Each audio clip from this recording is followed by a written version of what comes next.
Estos son blindados que están listos, preparados, bien mantenidos para realizar el ataque a la hora que le den la orden. والبندقية ننال الحرية.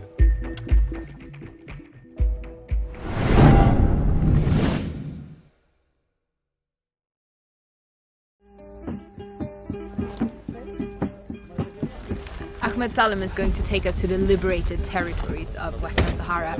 It's a part of the desert that's even more arid than here. So we're packing a ton of water and food and fuel, also bringing 5 soldiers for our protection. We sped off to the Polisario-controlled liberated territories, a largely uninhabitable no man's land, littered with landmines and remnants from the 16-year war. The Polisario mainly use it as a military zone, as there is only enough water and food to accommodate for the soldiers and the small population of nomads who live there. On our way we passed the Moroccan Wall, also known as the Burr, or the Wall of Shame, that separates the Polisario-controlled free zone from the Moroccan-occupied territories.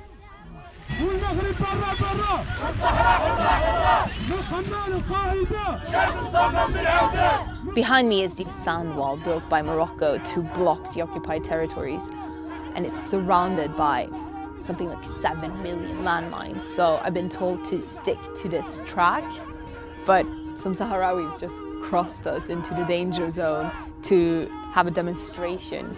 So they're going to provoke the Moroccan soldiers who are peeking up right behind their post.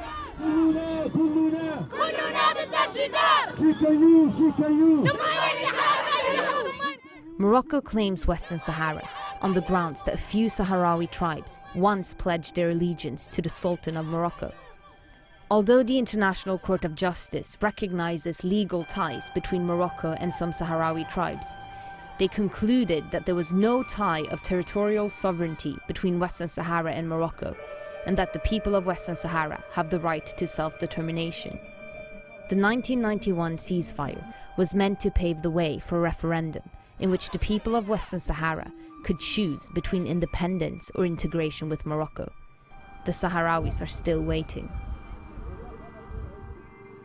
Morocco hugely profits from the occupation, which has made it the world's biggest exporter of phosphates and sardines, all of which comes from the Western Sahara, an area that potentially also has oil and gas.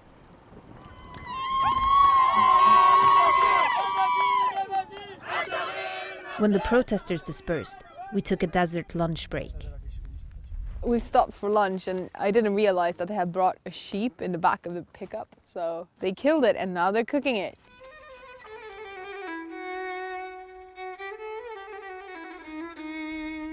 Then we continued our journey into the heart of the liberated territories, where Ahmed Salem has his command post.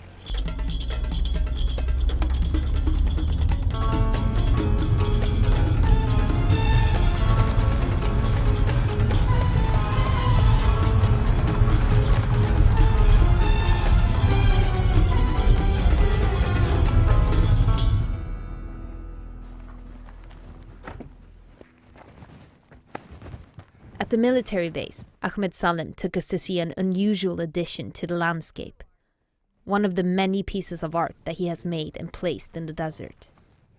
Es una bomba de fragmentación y que simboliza los sueños de Marruecos en eliminar y exterminar al pueblo saharaui. Esto es Mohammed VI, esto es Sahara Occidental.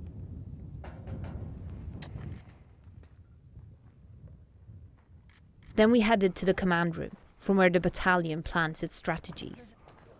However, it felt more like a museum than the headquarters of a military unit. Entonces aquí vemos los muros, o la historia de los muros. Se sabe que Marruecos, después de fracasar la guerra con el pueblo saharaui, fue obligado, y gracias a sus aliados, los israelitas y los americanos, le trajeron la política de los muros.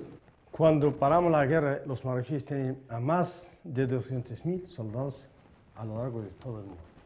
So, during the war, you were in a surveillance patrol. Can you tell me what you were doing? Abrir brechas en el muro, desactivar minas del frente y llevarla a la profundidad del enemigo, ponerle en el camino de los tanques y de los blindados que vienen diariamente todo tipo de vehículos.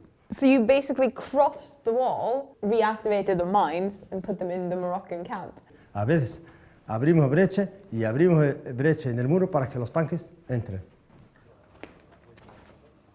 Yo les voy a enseñar ahora lo que se conoce por los refugios secretos.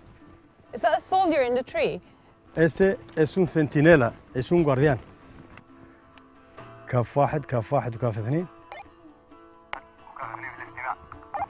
هو طبوا.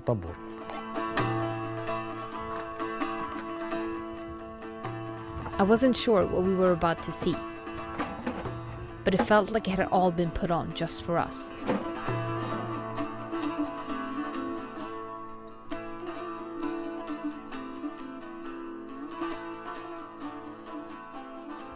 Then I realized that it was a Polisario military exercise of how to take control of the Moroccan wall.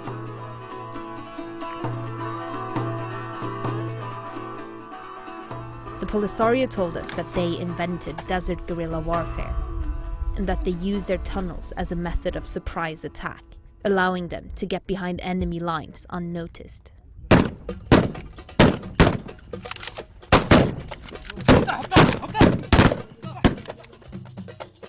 They may have a small army, but they come out of nowhere. Like, this guy will sit here on this tree all day, and if he sees an enemy soldier, he'll give a signal, and suddenly, out of nowhere, all these soldiers appear from secret tunnels. Completely pitch black in there. Oh God, I'm gonna get claustrophobic.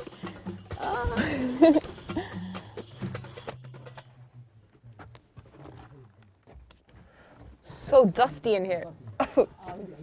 The soldiers just told me that the most time they've spent in here is 2 months. And I asked them, so where do you go to the bathroom? And they just said, bring a plastic bag. هذا هو الغرفة ديال الاستراحة. هاي تراب نحن ما نتخوفوا منها، هاي ترابنا نبقوها ونقدر نفوتوا عام ونقدر نفوتوا عامين ونقدر نفوتوا 3 والتراب دخنة هاي نحن ما يقدر علينا ونبقوها نختاروها عام ونقدر ناكلوها لين مرة واش ناكلوه لا ناكلوه. Are you prepared for a war? لين أعطانا الأمر اليوم الصبح نحروا ترابنا. السلاح هذا السلم أو خالق لا السلاح ولا بديل عن طريق المصير وبالبندقية ننال الحرية.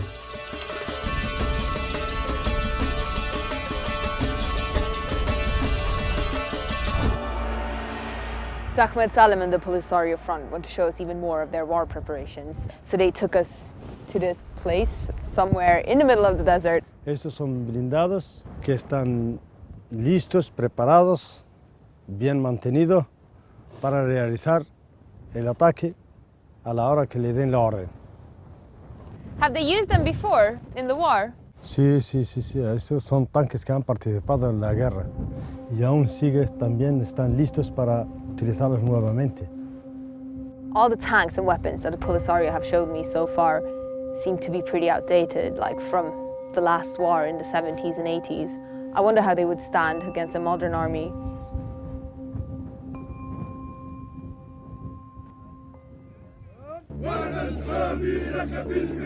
وهذه المنطقة فعلا فيها الإرهاب، وهذه المنطقة ما يمكن أن تم شاعلة فيها النار وحنا في مأمن، هذا مستحيل. توجد علاقة وطيدة بين المهربين وبين الإرهابيين، كلهم يريدون أن يخربوا بلدنا.